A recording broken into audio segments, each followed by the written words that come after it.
We don't have a healthcare system in this country. We have a disease management system. Many people have a hard time believing that these simple choices that we make in our lives each day can make such a powerful difference. The American healthcare system, it's generating rivers of money that are flowing into very few pockets. In the health insurance industry, at the executive level, what's most important is meeting Wall Street's expectations. And they have to. These for-profit companies, by law, have to serve shareholders. You almost forget what you're doing is providing health care. The healthcare system is unsustainable. We're really mortgaging the future. Not just the health of healthcare, we're talking about the health of the nation.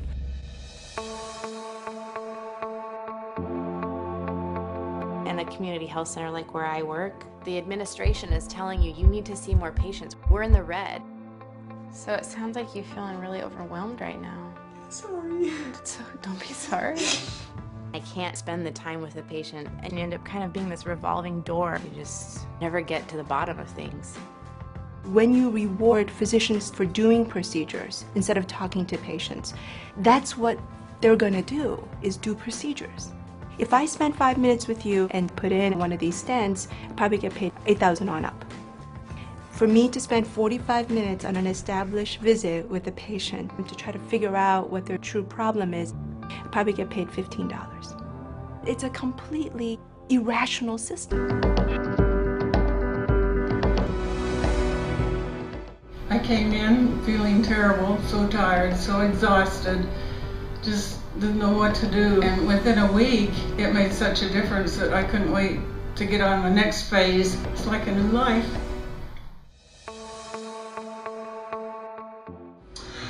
I had emergency cardiac surgery 15 months ago. I was on 5 pharmaceuticals that my cardiologist had put me on. There are 2 prescription medications that my cardiologist absolutely refuses to let me go off. I'm skiing, I'm biking, I'm doing all the things that I love to do. I've lost 40 pounds over the past 12 months. So yeah, it's been quite successful and not that hard to do, really. My weight was a concern and my energy was just in the tanks. Yeah. The biggest shift for me was letting go of the cravings. Yeah.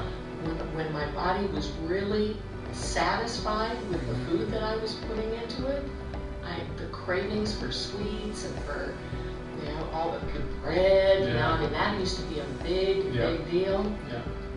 Not an issue anymore. Yeah. So and I think you've lost some weight too, right? 30 pounds. Yeah. So that's really good. How's your energy level? Oh, way good. Just really good. And consistent, not in peaks and valleys. Consistent energy. I've just gotten to the age where I'm 60 and I feel like I'm 80, or at that time. I didn't want to do the pharmaceuticals. Yeah. And so I was really kind of trying to work through things myself. Yeah. And I found that it just wasn't working, I needed help. And I came in pre-diabetic, and now that's in normal range. I came in with a toxic liver, and that's in a healthy range. I've been able to lose 15 pounds. I wasn't able to lose weight before, so. I came and we did the blood work, and you diagnosed me with Hashimoto's thyroiditis, which kind of shook my cage just a bit. I started following Mike's program and I feel 100% better and feel really empowered to take control of my health, which is what Mike's gift to me was and why I tell other people to see Mike. And I'm just thrilled because my TSH levels are back to normal. I'm doing great. I started the program like 4 months ago, and I can tell that I feel fantastic now. My life has changed a lot. I feel so much better than I did. I just went way downhill and didn't even realize where I was going, to know that I didn't want to get out of bed anymore. And it's been a blessing. If you don't take care of you, nobody else will. And I can do that. Yeah, you can.